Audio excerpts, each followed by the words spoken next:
Patay matapos pagbabarilin ng riding in tandem ang isang babae habang nasa inuman sa Maynila. Isa raw sa mga tinitingnang anggulo ng pulisya ang love triangle. Yan ang unang balita ni Jomer Apresto. Ilang metro mula sa barangay hall, nahagip sa CCTV camera na kasamang nakikipag-inuman ang 30 anyos na si alias Carmen sa bahagi ng Felina Extension sa Sampaloc, Maynila, mag-aalas 11 kagabi. Maya-maya, makikita ang motorsiklo na papalapit sa kanila. Huminto ito sa likuran ng biktima at 3 beses siyang pinaputukan ng backride.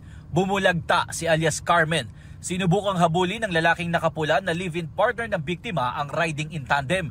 Hindi na muna nagbigay ng iba pang anggulo ng CCTV ang barangay pero lumalabas na nagpaputok pala ulit ang gunman habang tumatakas sila. 3 pang putok ng bala sunod-sunod. Tapos po mga ilang segundo lang, meron na naman po nagpaputok. Bale, 3 sunod-sunod ulit. Tapos hanggang sa meron pong mga nagsigawan. Tinamaan sa tuhod ang live-in partner ng biktima na isang tanod sa barangay habang nadaplisan din ng bala sa dibdib ang isa pang tanod. Isinugod sa kalapit na ospital si alias Carmen pero hindi na rin siya umabot ng buhay.